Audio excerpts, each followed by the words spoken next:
আসসালামু আলাইকুম। হ্যালো বাঙালি ফ্রেন্ড, দেখো হ্যালো বাঙালি।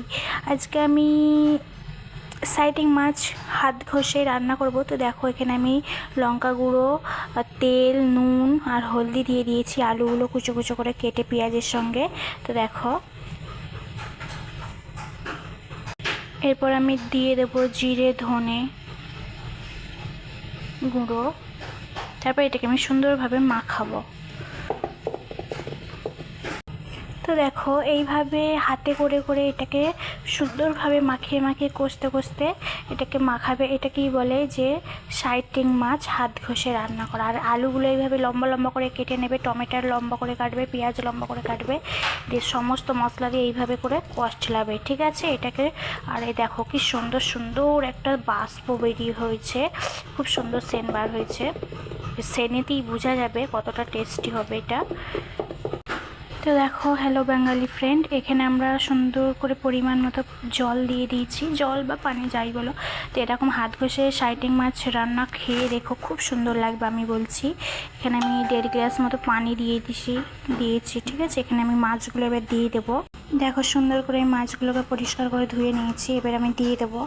এইভাবে করে সাজিয়ে সাজিয়ে মাছগুলোকে দিয়ে দিতে হবে, ঠিক আছে। যতটা পারবে একটু বসিয়ে বসিয়ে দেবে এইভাবে মাছগুলোকে।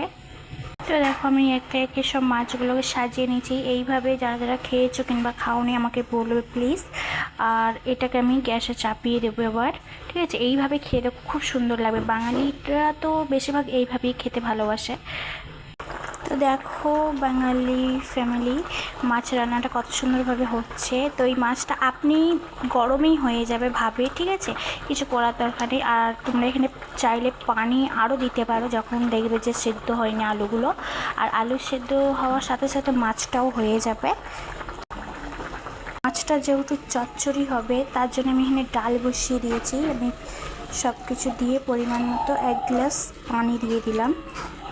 1 গ্লাসের বেশি দেবো না, যাতে তাড়াতাড়ি সিদ্ধ হয়ে যায় আর এটাকে মিক্স করতে সুবিধা হয়। এখানে আমি পেঁয়াজ কুচি, টমেটোর কুচি আর তেল দিয়ে দিয়েছি। এখনও নুন হলদি দিইনি, কারণ সিদ্ধ হতে দেরি হবে নুন হলদি দিলে। তো দেখো অবশ্যই এই মাছ রান্নার সঙ্গে ডালটা অবশ্যই লাগবে, নাহলে কিন্তু খেতে ভালো লাগবে না।